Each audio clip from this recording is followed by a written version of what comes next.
저는 경기도에 살고 있는 30대 중반 여자입니다. 3년 전 자기 자식은 귀하면서 남의 집 귀한 딸은 종처럼 부려먹는 시모에게 한 방 제대로 먹이고 이혼해버렸는데요. 이혼을 해버리고 나니 이렇게 속 시원한 걸 그깟 이혼이 뭐라고 또 사랑이 뭐라고 그렇게 아닌 걸 참고 살았나 모르겠네요.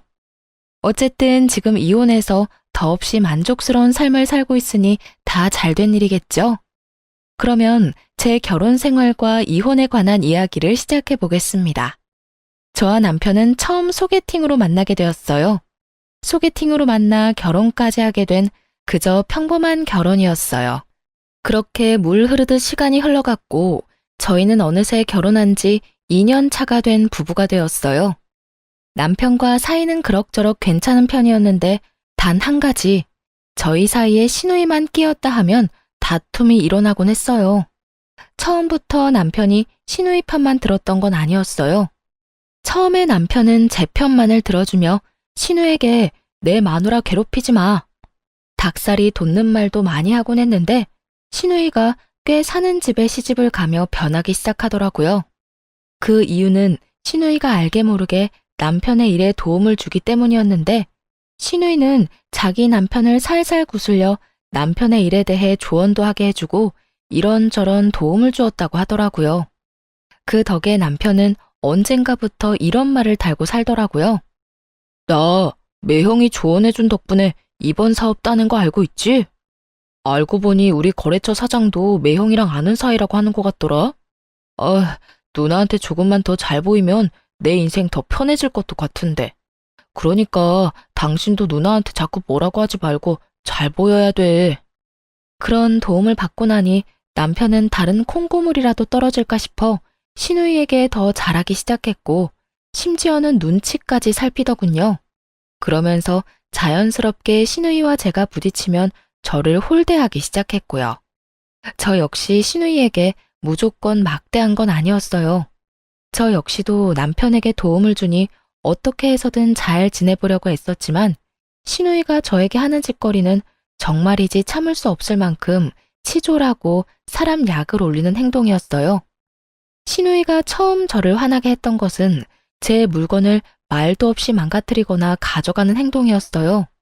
신혼집에서 가까운 곳에 살던 시누이는 이런저런 이유를 대며 저희 집에 오곤 했는데 사실은 제 물건을 가지고 가려고 그렇게 자주 왔나 싶을 정도로 제 물건을 묻지도 따지지도 않고 마구잡이로 가져가곤 했어요. 큰 건 가방부터 시작해서 작은 건 액세서리용 귀걸이까지 가져갔는데 비싼 건 비싸니 말이라도 꺼낸다고 하지만 몇천 원짜리 액세서리는 말도 못하고 속에서 열불만 터지기 일쑤였어요. 그래도 그때는 남편이 제 편을 들어주곤 했습니다. 아직도 기억나는 사건이 있어요. 시누이는 그날도 저희 집에 방문했고 급하게 집으로 간다며 집을 나서려고 하더라고요. 딱 보아도 지나치게 큰 가방에 무언가를 잔뜩 넣고 말이죠. 그걸 발견한 남편은 가려는 시누이를 붙잡고 이렇게 말했어요. 누나, 뭘 또 가져가는 거야? 내가 뭘 가져간다고 그래. 생사람 좀 잡지 마. 제대로 좀 숨기거나 그런 말을 해. 누나 가방 지금 터질 것 같다고. 제발 그러지 좀 마라. 내가 집사람 보기 창피해 죽겠다고. 돈도 잘 버는 사람이 왜 그렇게 남 물건에 집착을 해? 왜 그렇게 남 물건을 가지고 가냐고.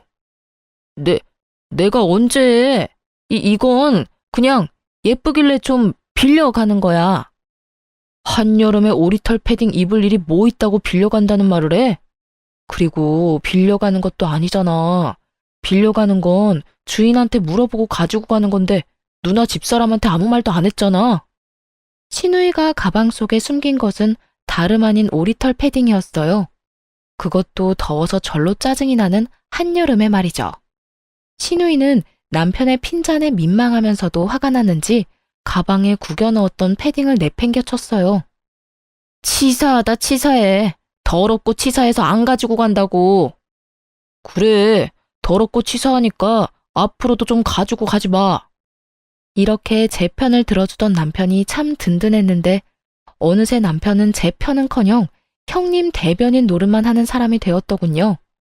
그날도 형님이 다녀갔고 전 이런저런 집안일을 하느라 형님에게 잠시 시선을 뗀 사이 또 제 물건을 가지고 갔더라고요. 이번엔 립스틱이었는데 친구가 선물로 주며 립스틱에 각인까지 새겨줬던 터라 유난히 애정을 가지고 쓰던 것이었죠. 아, 진짜. 형님 또 가지고 갔어. 또 내 립스틱 가지고 갔다고. 그딴 립스틱 얼마나 한다고 이 난리야. 그리고 가지고 가고 싶어서 가지고 갔겠어? 누나가 어떤 집에 시집을 갔는데 그냥 색이 예뻐서 발라봤는데 어쩌다 보니 가방에 들어갔겠지. 속상했겠다. 누나가 왜 그랬지? 이 한마디가 그렇게 힘든 거였을까요? 전 그 한마디면 됐는데 남편은 끝내 제가 원하는 말은 해주지도 않고 말도 안 되는 이유를 붙여가며 신우이 대변을 하고 나서더군요. 립스틱에 발이 달린 것도 아니고 가만히 있는 신우이 가방에 그게 들어갈 리가 없다는 사실은 남편도 뻔히 알 텐데 저딴 말이나 하고 있으니 화는 더 올라오고 있었어요. 그걸 가지고 갔다고 하지 다르게 할 말 있다고 생각해? 그러지 말고 당신이 뭐라고 좀 해. 당신 말대로 형님은 부잣집에 시집 갔는데 왜 내 물건을 이리도 가지고 가는 거냐고. 아우, 됐어. 사람 치사해 보이게 그런 이야기를 어떻게 해? 그냥 내가 사줄게. 그거 얼만데? 가격이 중요한 게 아니라 선물 받은 거란 말이야. 몇 번 바르지도 않았고. 비싼 거면 내가 직접 형님한테 말했겠지. 매번 말하기도 좀스럽게 꼭 이런 거만 가져가니까 더 미쳐버릴 것 같아. 그만해. 다음에 내가 만나서 잘 이야기할 테니까. 이야기할 생각도 없으면서 저딴 말을 한다는 건 더는 이야기하고 싶지 않다는 남편의 신호였고 저 역시 그런 남편과 실랑이를 벌이고 싶지 않았기에 남편을 한번 쏘아보고선 입을 다물었어요. 그나마 그 모든 것을 참고 살 수 있었던 건 부잣집에 시집간 시누이가 시집살이하며 저희 집에 오는 날이 현저하게 줄었다는 것이었어요. 가끔 와서 작은 물건 하나씩 가져가는 정도야 예전에 비하면 아무것도 아니었기에 저도 큰 소리 내지 않고 그저 하소연이나 하며 넘길 수 있었던 거죠. 그런데 더는 하소연이나 하며 넘길 수 없는 일이 일어나고야 말았어요. 그날은 시누이가 또 갑작스럽게 저희 집에 들이닥친 날이었는데요. 저는 그 당시 임신 준비 때문에 집에서 쉬며 병원에 다니고 있었고 그 때문에 저 역시 조금은 예민한 시기였어요. 그날 역시 병원에 다녀와 집에서 쉬고 있는데 시누이가 장 보러 나온 김에 들렀다며 집으로 들어오더라고요. 시댁이 오죽 답답했으면 장 본다는 핑계 대고 우리 집에 왔을까 싶어 친절하게 대해주려고 노력했는데 그런 저의 마음을 아는지 모르는지 시누이는 시댁에서 당한 모든 것을 저에게 쏟아내기 시작했어요. 올케는 집에서 뭘 하길래 집이 이 모양이야? 날이 선 목소리를 보아하니 한바탕 깨지고 온 것이 분명하더라고요. 그렇지 않아도 앙칼진 시누이의 목소리가 2옥타브는 높아진 것 같았으니까요. 전 최대한 다툼을 피해보려 친절하게 대답하려 애썼어요. 집이 어떤데요? 어제 대청소했는데 제가 보기엔 깨끗한데요. 올케, 눈 나빠? 여기 머리카락 안 보여? 여기 머리카락 떨어져 있잖아. 시누이가 가리킨 쪽엔 긴 웨이브 머리카락이 떨어져 있었는데 대충 보아도 그건 시누이의 머리카락이었죠. 전 짧은 단발이었기에 저 길이의 머리카락이 떨어지려야 떨어질 수가 없었으니까요. 형님, 그건 형님 머리카락이잖아요. 그렇게 머리카락을 매만지니까 머리카락들이 버티겠어요? 그래? 어찌되었든 거슬리니까 얼른 치워. 어? 이거 못 보던 건데 새로 샀어? 신우의 손가락의 끝엔 큰맘 먹고 퇴직금으로 산 명품 샌들이 있었고 전 순간적으로 아차 싶었어요. 뭐긴 뭐예요. 그냥 신발이죠. 이거 명품이잖아. 무슨 돈으로 샀냐고. 올케 혹시 집에서 놀고 먹으면서 내 동생 돈으로 사치 부리고 살아? 그 순간 확 성질이 올라오더라고요. 가정주부가 하는 일이 많다는 걸 누구보다 잘 아는 시누이가 저딴 말이나 하며 남편 등골 빼먹는 여자로 몰고 가니 더욱 화가 났던 것 같아요. 전 시누이의 말이 끝나자마자 언성을 높이며 시누이에게 따지듯 말했어요. 형님, 무슨 말을 그렇게 하세요? 형님도 일 안 하고 집안일만 하는데 놀고 먹기만 하는 거 아니잖아요. 그리고 이 신발 제 돈으로 샀어요. 그간 직장 생활을 하느라 고생했다는 의미에서 제 돈으로 산 제 신발이라고요. 신우이는 제 말을 듣지도 않은 채 명품 신발을 들고 이리저리 살펴본다 싶더니 이내 발을 우겨넣고 있더라고요. 신우이 발은 245 사이즈였고 제 발은 230 사이즈로 아무리 우겨넣는다고 한들 소용없는 짓이었는데 말이죠. 잘 넣으면 들어갈 것 같은데? 형님, 그러지 마세요. 그러다 망가진다고요. 에이, 망가지기는 무슨. 한번 신어보고 괜찮으면 나도 사려고 그래. 있어봐. 이렇게 하면 들어가려나? 형님, 진짜 그러다 뜯어질 것 같아요. 진짜 옳게. 안 뜯긴다니까. 혹시나 망가지면 내가 사줄게. 이까짓 거 얼마나 한다고 이 난리야? 신우이는 인정사정 없이 발을 밀어넣으며 뒤꿈치 온 가죽 끝을 잡아당기고 있었고 결국 뚝 하는 소리와 함께 가죽이 뜯겨나가고 말았습니다. 형님! 어머, 이거 왜 이렇게 됐지? 멋쩍은 듯 웃는 신우이와 깊은 탄식과 함께 얼굴을 감싸지고야만 저의 사이엔 신우이의 얄미운 웃음소리만 맴돌고 있었어요. 그 순간 그간 신우이가 가져간 제 물건들이 떠오르며 참을 수 없는 화가 올라오더라고요. 하물며 저도 아끼느라 몇 번 신지도 않은 신발을 제가 그렇게 말렸음에도 불구하고 우겨넣다 제 눈앞에서 다 뜯어버렸으니 화가 나고도 남을 상황이었죠. 그 순간 정말 눈이 뒤집힌다는 느낌이 들며 신우이를 향해 그동안 쌓였던 울분을 토해냈어요. 형님, 진짜 왜 이러세요? 저한테 무슨 억하심정이라도 있어요? 그러지 않고서야 왜 저희 집에만 오면 이렇게 제 물건을 망가뜨리세요? 망가뜨리고 가져가 버리고. 형님, 저번에 제 명품 가방 말도 없이 가져가서 저하고 싸웠던 건 기억하죠? 그땐 뭐라고 했어요? 이제 제 물건은 더럽고 치사해서 쳐다도 안 본다고 하지 않았어요? 그 뒤로 어떻게 하셨어요? 그 뒤로 내가 뭘 어쨌는데. 난 그 뒤로 아무것도 안 가져갔어. 이거 왜 이래? 동서 그 정도 피해의식이면 병적인 거야. 병원에 가봐. 생사람 잡지 말고. 신우이는 제가 아무것도 몰라 아무 말도 안 했다고 생각하는지 딱 잡아떼며 저를 무슨 정신병이라도 걸린 사람 취급을 해대더라고요. 저는 그 모습에 더 화가 나 더럽고 치사해서 말하지 못했던 물건들을 집어주며 신우이에게 따져 물었죠. 병원은 형님이 가보셔야죠. 그 정도면 제가 아니라 형님이 무슨 문제가 있는 거라고요. 립스틱, 향수, 머리핀, 스카프 등등. 뭐라고 하기엔 치사한 것들만 골라서 하나씩 가져간 거 제가 몰라서 참고 있는 줄 아세요? 말 그대로 그런 걸로 입대기 더럽고 치사해서 안 한 거예요. 그런데 오늘은 이게 뭐예요? 제가 하지 말라고 분명 말했잖아요. 아니, 옳게. 진짜 말 너무 심하게 한다. 내가 무슨 도둑년이야? 내가 또 언제 내 동생 집에만 오면 동서 물건을 가지고 갔다고 그래. 그러면 아니에요? 올 때마다 꼭 하나씩은 가져가시잖아요. 아니거든. 몇 번 안 가지고 갈 때도 있었거든. 언제요? 있긴 있었죠. 저나 남편한테 딱 걸려서 안 가지고 간 게 아니라 못 가져간 적은 여러 번 있긴 하죠. 옳게. 진짜 그런 식으로 말할 거야? 알겠어. 내가 더럽고 치사해서 옳게 물건은 쳐다도 안 볼 거야. 진짜야. 이까짓 것들 얼마나 한다고 이 난리를 부리는지 모르겠네. 그냥 선물 줬다고 생각하면 서로 편하잖아. 선물도 제 마음에서 우러나야 줄 수 있는 거예요. 형님 같으면 형님한테 선물 주고 싶겠어요? 그리고 매번 이까짓 거 그러는데 다른 건 다 됐고 얼마 되지도 않는 이까짓 신발 가격 문자로 보낼 테니까 오늘 내로 입금해 주세요. 조금 전까지만 해도 당장 돈을 붙일 것처럼 굴던 신우이는 막상 제가 정말 돈을 요구하자 눈을 동그랗게 뜨고 저를 보며 이렇게 말하더라고요. 뭐? 지금 나한테 가족끼리 신발값을 받겠다는 거야? 네, 형님이 이까지 신발 망가지면 사준다고 하셨잖아요. 사주는 거 대신 돈으로 주세요.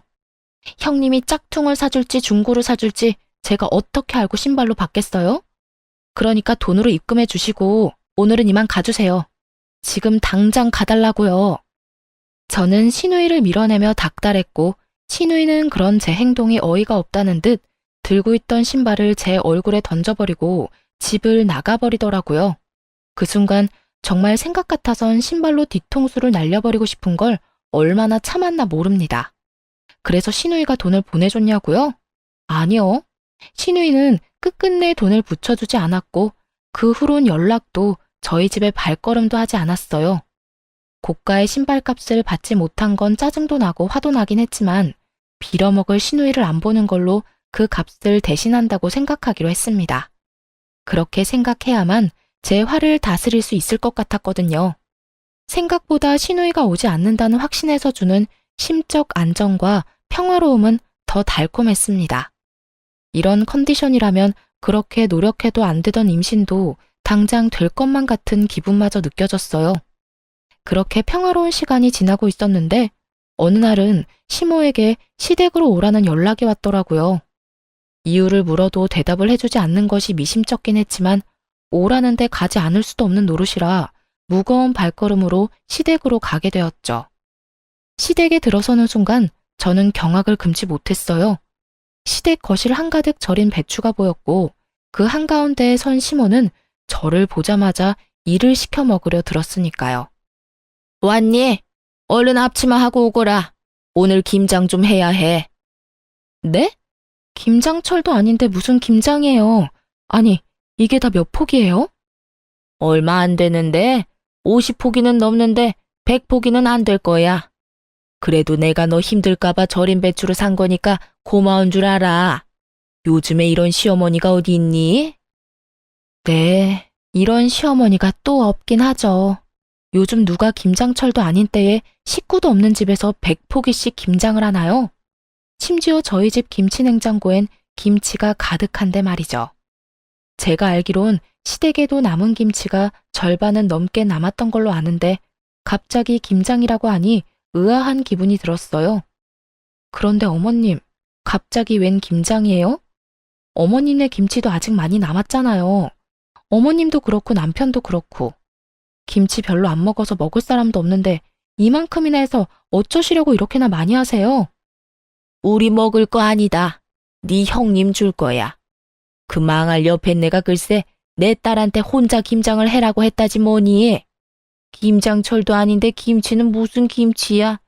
그 옆에 내가 남의 집 귀한 딸을 부려먹어도 적당히 부려먹을 생각을 해야지.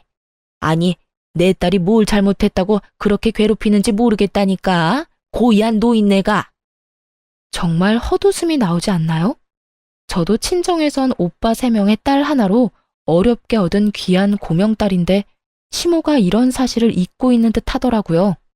그러니 남의 집 귀한 딸인 저한테 심지어는 저희가 먹지도 않을 김장을 시키며 사돈을 저리 욕하는 걸 보아하니까요. 그래서 저 역시 귀한 고명딸임을 알려주기로 했어요. 그러게요. 사돈 어르신 너무했네요. 김장철도 아닌데. 남의 집 귀한 딸한테 김장 100포기가 무슨 짓이래요? 그렇죠, 어머님? 내 말이 그 말이야. 오랜만에 네가 대화가 통하는구나. 이게 말이 되는 일이야? 하여튼 그 옆에 내 상식도 없고 아주 심보가 고약하다니까. 아유, 일단 얼른 서두르자. 좀 있으면 네 형님 올 거야. 그 전에 우리가 대충 마무리해야 걔는 편히 쉬다가 가지. 그런데 어머님, 저도 저희 집 귀한 딸이에요. 남자만 득실한 집에서 빌고 또 빌어 낳은 귀한 고명딸이라고요. 그런데 그 귀한 고명딸을 어머님께서 김장을 시키시네요? 그것도 형님네 김장을요. 어머님 생각엔 제가 이걸 해야 한다고 생각하세요? 제 말을 들은 시모는 당황하기는커녕 누구보다 태연한 목소리로 이렇게 말하더군요. 넌 내 며느리잖니? 당연히 해야지. 네 시누이랑 너랑 같니? 그 순간 아 하고 깨달음을 얻었어요. 더는 이렇게 살면 안 되겠다는 깨달음이었죠. 시모도 처음부턴 이러지 않았습니다. 물론 조금은 시집살이는 있었지만 남들 다 겪고 사는 선을 지키는 적당한 시집살이였어요. 그런데 형님이 시집을 가며 시모도 점점 변하기 시작하더니 잘못한 것도 없는 저를 못 잡아먹어 안달인 사람이 되더라고요. 시집살이를 당하는 시누이를 보며 자신이 너무 착하게 저를 대했다고 생각했는지 신우이가 당하고 오는 날엔 신우이가 당한 그대로 저에게 해버리는 경우가 종종 있었어요. 그간에는 어떻게 해서든 참아보려고 했는데 더는 참을 수가 없는 지경이었죠. 어머님, 똥 묻은 개가 겨 묻은 개 나무란다는 말 아시죠? 그래, 알지. 그런데 그 말은 갑자기 왜? 지금 어머님한테 제가 하고 싶은 말이에요. 형님이 그리 아깝고 귀하다는 분이 왜 저는 그렇게 식모 부리듯이 부리세요? 사돈 어른이 고약하다고요? 어머님도 지금 만만치 않아요. 뭐? 너 지금 뭐라고 했니? 나보고 고약하다고 했니? 어디 그딴 옆에 내하고 같은 취급을 해? 아, 제가 실수했네요. 어머님은 사돈 어른보다 더 심해요. 진짜 기가 막혀서. 제가요, 내리사랑은 들어봤어도 내리김장은 듣도 보도 못했네요. 어떻게 형님 김장을 저한테 다 하라고 할 수가 있어요? 제가 무슨 혹은 줄 아세요? 제가 이 집 식모라도 되는 줄 아냐고요. 차라리 식모가 저보다는 낫겠네요. 식모는 월급이라도 받고 그동안 수고했다는 말이라도 듣는데 저는 오로지 욕만 먹으니까요. 어찌되었든 전 이 김장 절대로 못하니까 이 김치들 삶아 먹든 구워 먹든 형님이랑 둘이 함께 잘 해결해 보세요. 이년이 진짜 네가 시어미한테 못하는 말이 없어. 어디 시댁 무서운 줄 모르고 입에서 나오는 대로 뱉어내고 있는 게야. 그리고 네가 한다 만다 결정할 수 있는 문제라고 생각하는 거니? 너는 그냥 내가 시키면 그 입 뻥끗도 하지 말고 시키는 대로 다 하면 돼. 알겠어? 제가 어머님이 기르는 똥개라도 되는 줄 아시나 본데 동물도 어머님처럼 괴롭히면 확 물어버려요. 그건 아시죠? 그러니까 제가 마지막 예의 챙겨드릴 때 그만하세요. 더는 이런 취급 받고 살지 않을 거니까요. 뭐야? 너 지금 날 상대로 겁주고 있는 거냐? 감히 네가 시어머니인 나를?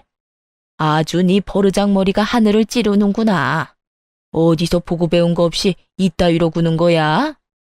시모는 그야말로 노발대발 화를 내고 있었고 저는 그러거나 말거나 집에 갈 채비를 하고 있었어요. 그 순간 시댁으로 시누이가 들어왔고 화를 내는 시모를 본다 싶더니 저에게 상황을 물어오더군요. 옳게, 이게 무슨 상황이야? 우리 엄마 왜 저렇게 화가 난 거야? 절인 김치를 보고도 몰라서 묻는 거예요? 형님네 김장은 제발 형님 혼자 알아서 좀 하세요. 나이가 몇 살인데 무슨 일만 있으면 쪼르르 친정에 와서 징징거리는 거예요. 아니, 징징거리고 끝나는 문제면 몰라. 왜 애먼 사람까지 스트레스 받게 만드냐고요. 어쨌든 나는 이 김장 절대 못하니까 형님 혼자 알아서 잘하세요. 저는 바닥에 떨어져 있던 앞치마와 장갑을 시누이 손에 줘버렸고 시누이는 제가 준 장갑과 앞치마를 내려다보더니 이렇게 소리치더라고요. 아니, 내가 이걸 왜 해? 우리 엄마가 올케한테 하라고 시켰다며. 그러면 올케가 해야지. 애초에 이건 형님 시어머님이 형님한테 시킨 거라고요. 이 말이 무슨 말인지 모르겠어요? 이 일은 애초에 내 일이 아니라 형님 일이란 뜻이라고요. 자기의 일은 스스로 하자. 몰라요? 몰랐으면 이참에 좀 아세요. 요즘 5살짜리도 자기 일은 자기가 알아서 한다고요. 너 지금 말 다 했어? 내가 5살짜리 애보다 못하단 이 뜻이니? 아, 다 됐고 내가 다 못 들은 말로 해줄 테니 얼른 일이나 해. 지금 이러고 있을 시간 없단 말이야. 얼른 하라고. 이럴 시간이 없으면 혼자 다 하시면 되겠네요. 전 그냥 집에 갈 테니까. 제가 무슨 호구인 줄 아나 본데 저 호구 아니거든요. 그러니까 이 김장 혼자 알아서 하라고요. 난 못한다고 몇 번 말해? 네가 하라고. 네가 다 하고 가라고. 제 말에 약이 오를 대로 오른 시누이는 제 얼굴에 쥐고 있던 고무장갑과 앞치마를 던지며 끝까지 저에게 생떼를 부리더군요.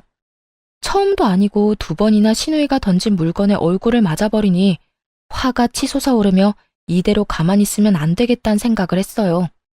도저히 말로 해선 들어먹을 것 같지 않다고나 할까요? 그래서 전 잘 절인 배추 한 포기를 시누이의 얼굴에 던져버렸습니다. 네, 그 막장 드라마의 한 장면처럼 말이죠. 야, 미친 게 지금 나한테 뭘 던지는 거야? 직접 맞아보고도 모르겠어? 왜? 한 포기 더 맞아볼래? 그러면 알겠어? 너, 너, 나한테 그따위 거 또 던지기만 해봐. 내가 가만히 안 있을 거야? 가만히 안 있으면 어쩔 건데. 그리고 너는 매번 나한테 이것저것 던져댔으면서 나는 왜 안 돼?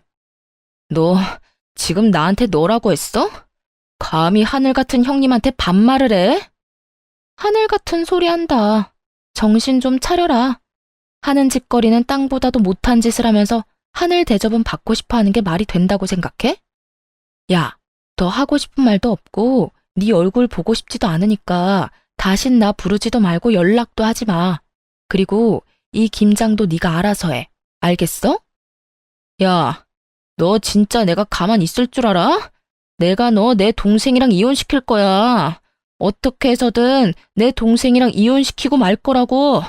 그때 가서 후회하지 마. 그때 가서 울고불고 매달려도 소용없다 이거야. 저는 끝까지 정신을 못 차리는 신우이에게 한마디 해주고 시댁을 나와버렸습니다. 나라고 가만히 있을 줄 알아? 너 한 번만 더 이딴 짓 시키면 내가 네 시댁에 찾아가서 그 잘난 사돈어른한테 네가 어떤 인간인지 다 말해줄 거야. 알겠어? 그때 가서 너나 후회하지 마. 나는 네가 내 앞에서 무릎 꿇고 울고불고 빌어도 눈도 하나 깜짝 안 할 거니까. 전 그대로 뒤를 돌아 집으로 돌아왔고 샤워를 한 후 소파에 앉아 화를 식히고 있었어요. 찬물로 샤워를 했는데도 얼마나 화가 났는지 열기가 식지 않더라고요. 가만히 앉아 아무리 생각해도 남편 놈은 시댁 편이나 들 것이 뻔했고 이제는 결정을 내려야 한다는 생각이 들었죠. 시댁 문제만 아니면 남편과 싸울 일도 없을 뿐더러 오히려 사이가 좋았던 편이라 이혼을 생각한 적은 있었지만 그건 다들 한 번씩은 하는 홧김에 잠시 해보는 생각일 뿐이었어요. 하지만 그런 일까지 겪고 나니 더는 이렇게 살고 싶지도 않았고 이 괴롭힘이 줄어들기는커녕 점점 심해질 것이 분명하니 이혼을 처음으로 진지하게 고민하고 또 생각하게 되었죠. 만약 남편이 이 순간의 행동을 똑바로 해준다면 시댁의 발길을 끊고 신우이와 연을 끊는 것으로 마무리하겠지만 그렇지 않다면 이혼해야 한다는 쪽으로 마음이 기울고 있었어요. 그런 생각들을 하며 저는 남편을 기다렸고 8시가 넘어도 온다 간다 소식이 없던 남편은 10시가 넘은 시간에 집으로 돌아오더군요. 그런데 남편은 혼자가 아니었어요. 잔뜩 굳은 표정을 한 남편의 뒤로 짐을 가득 들고 들어오는 신우이가 따라 들어오더라고요. 저는 또 이건 무슨 상황인가 싶더라고요. 맨몸으로 신우이가 왔다면 따지러 왔다고 생각할 수도 있겠지만 짐을 들고 들어오니 불안하면서도 의아했어요. 뭐야? 형님은 우리 집으로 들어와? 몰라서 물어. 오늘 당신이 누나네 김장 안 해줬다며. 누나랑 엄마 둘이서 그 많은 김장을 어떻게 해? 누나는 김장해 본 적도 없고 엄마는 나이가 있는데. 그래서 집에서 쫓겨났어. 그 할망구 진짜 너무하는 거 아니야? 아무리 그렇다고 해도 어떻게 사람을 쫓아낼 수 있어? 그래서 우리 집에 데리고 온 거라고? 앞으로 우리 집에서 살려고? 그러면 어떻게 해? 당신 때문에 모든 일이 이렇게 됐는데 우리가 책임져야지. 평생은 아니고 조만간 그 집에서 다시 부르면 돌아가면 되니까 그때까지만 좀 같이 살자. 내가 진짜 마지막 기회 준다고 생각하고 묻는 건데 이 모든 게 나 때문이라고 생각하는 거야? 그러면 누구 때문인데? 다 당신 때문이잖아. 그까지 김장 좀 해주면 되지. 왜 안 해줘서 이런 상황을 만들어? 그리고 당신 우리 누나 절인 김치로 싸대기까지 날렸다며? 내가 진짜 그 이야기 듣는데 내가 다 화가 나더라. 여러모로 당신이 잘못했으니까 당신도 아무 말 하지 말고 누나한테 잘못했다고 빌어 얼른. 그렇게 남편놈은 마지막 기회마저 날려버리는 소리를 해대고 있었고 그 순간 잡고 있던 모든 끈이 끊어져 나가는 소리가 들리더군요. 신발 벗지 말고 너도 나가. 참 많이도 고민했는데 남편의 말을 듣는 순간 길었던 고민에 비해 결론은 빠르고 명확하게 결정되더라고요. 그래서 신발도 벗지 않은 두 사람에게 나가라고 소리쳐버렸고 남편과 신우이는 놀란 토끼 눈으로 저를 바라보더군요. 단연 놀란 것은 남편이었는데 아무리 싸워도 이런 말은 한 번도 하지 않았던 저였기에 순간 잘못 들었나 하는 눈빛을 보내며 다시 물어오더군요. 어? 뭐라고? 너도 나가라고. 설마 쫓겨날 수도 있다는 걸 단 한 번도 생각해 본 적 없다는 억울한 눈빛이길래 다시 한번 분명히 말해줬어요. 사돈이 너무한 게 아니라 네가 너무하네. 뭐? 그 김장을 내가 다 해줬어야 한다고? 네 누나 김장 100포기 시키는 사돈어른하고 나한테 우리가 먹지도 않을 김장 100포기 시키는 당신 엄마 중에 누가 더 너무한 것 같니? 100번, 1000번을 생각해도 당신 엄마 아니야? 당신도 똑같아. 어떻게 나한테 그딴 식으로 말할 수가 있어? 난 더는 너 같은 인간이랑 살 생각도 없으니까 나가라고. 제가 소리를 질러대자 시누이가 나서 동생 편을 들며 화를 내기 시작했어요. 야, 너 진짜 오늘 미쳤어? 아까 엄마 집에서도 미친 사람처럼 굴더니 지금 또 이러네? 네가 뭔데 내 동생한테 나가라 말아야. 너 정신 못 차려? 누가 누구한테 혼수질인지 모르겠네 진짜. 야, 정신은 너나 차리고 내려놓은 짐이나 다시 챙겨서 나가기나 해. 시누이는 급기야 참을 수 없다는 듯 욕설을 쏟아내기 시작했고 전 그런 시누이에게 녹음 중인 휴대전화를 보여주며 이렇게 말했어요. 이거 다 녹음 중이거든? 그러니까 내 신발값은 너한테 받을 위자료로 대신할게. 무슨 뜻인지 알지? 내가 너한테도 소장 보낼 거란 이 말이야. 그러니까 그 잘난 시댁 도움을 받든 그 애틋한 친정 도움을 받든 해서 준비 단단히 해두는 게 좋을 거야. 난 무슨 수를 써서라도 너한테 위자료는 받아낼 테니까 말이야. 제가 이렇게까지 하자 남편은 그제야 상황의 심각성을 인지했는지 목소리 톤을 급하게 낮추며 이렇게 말하더군요. 여보, 진짜 왜 이래? 정말 당신 이혼이라도 하려고 이러는 거야? 그래서 나보고 정말 이 집에서 나가라고? 그까짓 김장이 뭐라고 이렇게까지 하는 거야? 일단 흥분을 좀 가라앉히고 나랑 천천히 이야기 좀 해, 어? 그까짓 김장이 뭐라고 상황을 이렇게 만든 사람은 내가 아니라 당신 식구들이거든? 오늘 이 상황까지 오는 동안 내가 뭘 잘못했길래 왜 다들 날 못 잡아먹어서 안달이야? 그래, 당신 화난 거 다 알겠고 다 이해하니까 일단 나랑 차분하게 이야기부터 하자. 이혼은 아니지. 이런 걸로 무슨 이혼을 해. 이제서야 이해를 한다고? 그 이해 참 빠르기도 하네.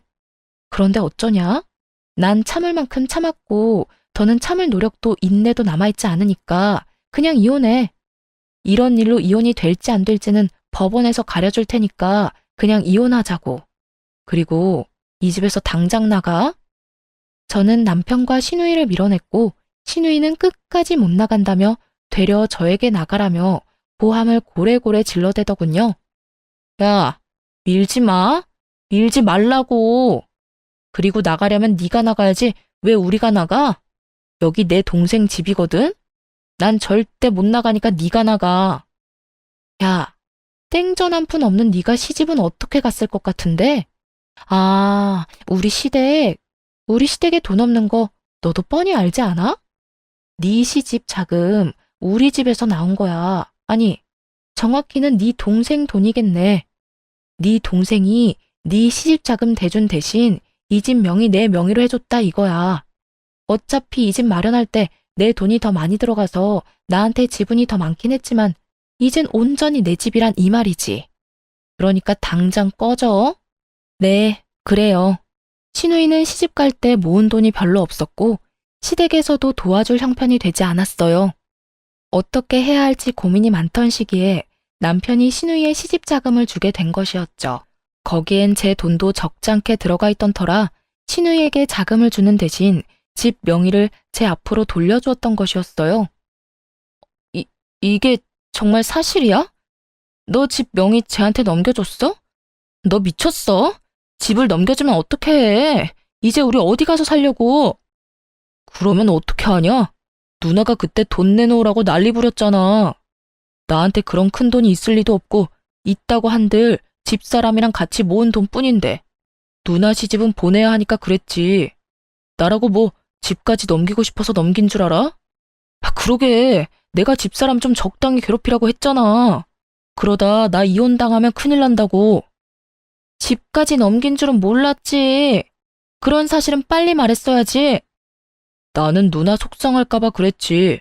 그리고 누나가 부잣집 시집 갔으니까 언젠가는 다 돌려줄 거라고 생각하기도 했고, 누가 이렇게 될 줄 알았나? 이제 어떻게 해? 우리 진짜 어떻게 하냐고. 그제야 모든 사실을 알게 된 신우이는 망연자실한 얼굴로 중얼거리고 있었고, 전 그런 두 사람을 있는 힘껏 밀어 집에서 내쫓아 버렸어요.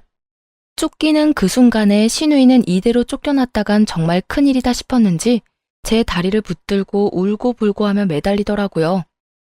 옳게, 이대로 사람을 내쫓으면 어떻게 해? 이 야밤에 어딜 가라고. 우리 정말 갈 데가 없어. 이런 꼴로 친정에 갈 수도 없는 노릇이고 정말 갈 데가 없다고. 그러니까 일단 들여보내줘. 들어가서 내가 잘못을 빌든 다신 옳게 괴롭히지 않겠다는 각서를 쓰든 뭐든 할 테니까 일단 집에만 들어가게 해줘. 이제 와서 이래도 아무 소용 없거든? 난 무조건 이혼할 거고 이혼할 마당에 너희 오갈 데 없는 것까지 걱정해주게 생겼어? 넌 아직도 내가 호구로 보이니? 내가 언제 올케를 호구로 봤다고 그래.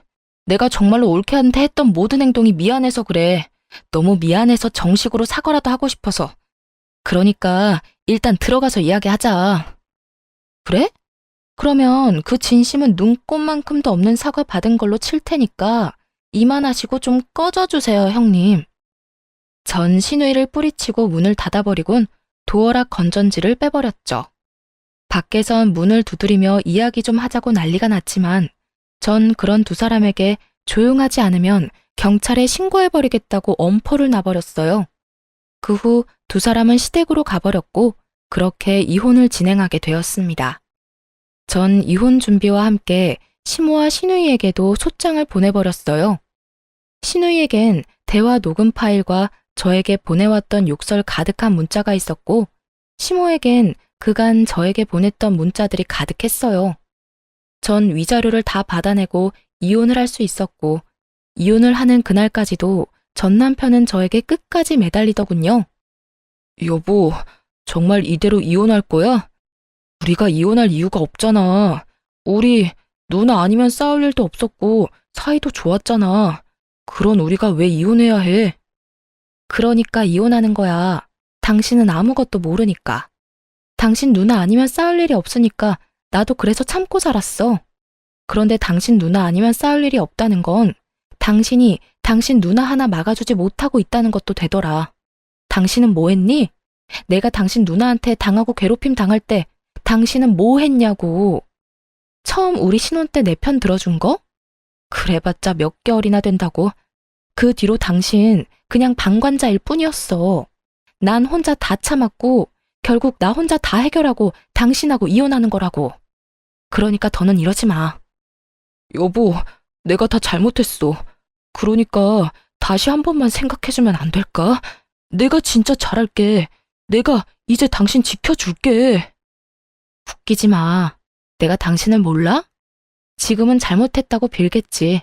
그러다 내 화 풀리면 당신은 당신 누나 우리 집으로 데리고 오고도 남을 사람이야. 지금도 당신 오갈 데 없이 부모님 집에 다시 들어가게 생기니까 나한테 이렇게 매달리는 거 모를 줄 알아?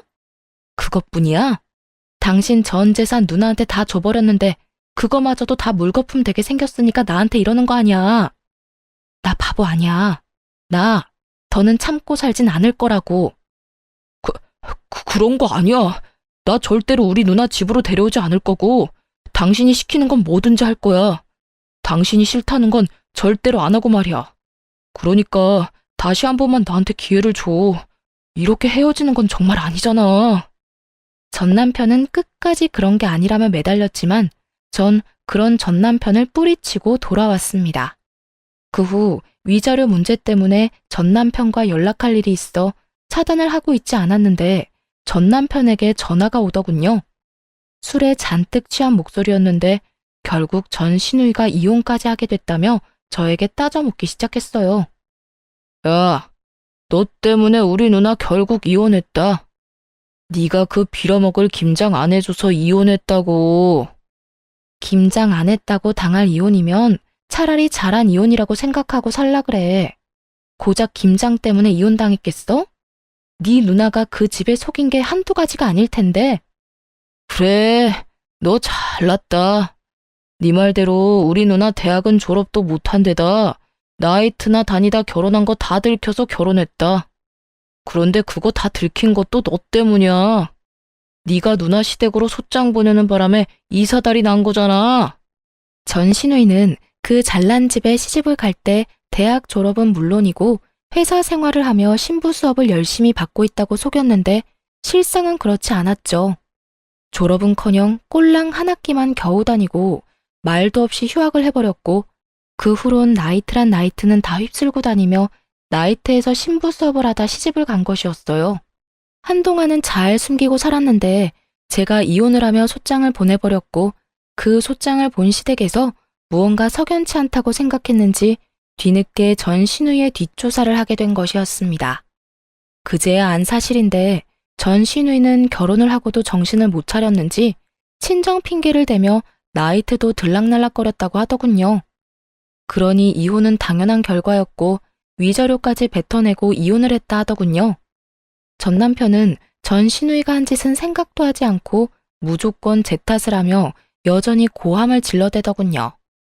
잘못했다며 애절하게 매달리던 사람 어디 갔나 싶었어요. 야, 이게 네 본 모습이야. 알겠니? 무슨 일만 생기면 네 가족 허물은 덮어놓고 무조건 내 탓만 하는 이게 네 본 모습이라고. 그래, 이게 내 본 모습이다.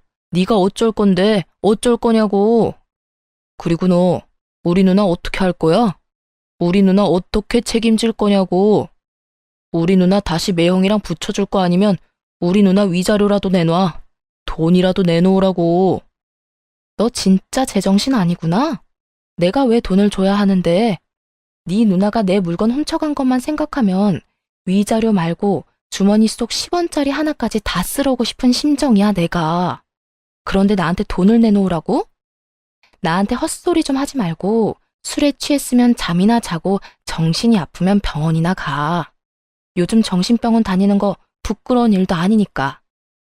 야, 너 지금 나한테 정신병원 가라고 했냐? 너 지금 나 미친 사람 취급한 거냐고. 지금 꼴이 딱 미친 사람 꼴이잖아. 다 당신 생각해서 하는 말이니까 병원은 꼭 가봐. 상태가 심각해 보인다. 그리고 다신 나한테 연락하지 마. 끊을게. 전화를 끊어버린 저는 바로 전 남편을 차단해버렸고 위자료에 관련된 모든 사항은 변호사께 위임하며 잘 마무리하게 되었습니다. 그 후 들려오는 소식엔 전 남편과 이혼당한 전 신우이는 전 시댁으로 들어갔다 하더군요. 전 시모 속도 알만하더군요. 시집 장가 다 보내놨더니 위자료를 주느라 빚쟁이가 되어 다시 집으로 돌아왔으니까요. 그 짧고도 통쾌한 소식을 마지막으로 더는 그 사람들의 소식은 들을 수 없었어요. 아니, 듣고 싶지도 않아 귀를 막고 살았네요. 그 후 전 집값이 많이 오른 집을 처분하고 혼자 살기 편한 작은 집을 얻어 잘 살고 있어요. 일을 쉰 지 오래돼서 그런지 취업이 잘 되지 않더라고요. 사연을 들어보면 제 취업도 턱턱 잘들 하시던데 저는 그렇진 않았어요. 그래서 엎어진 김에 쉬어간다고 생각하며 휴식기를 보내며 미래를 고민하게 되었고 고민한 결과 작은 가게를 차리게 되었어요.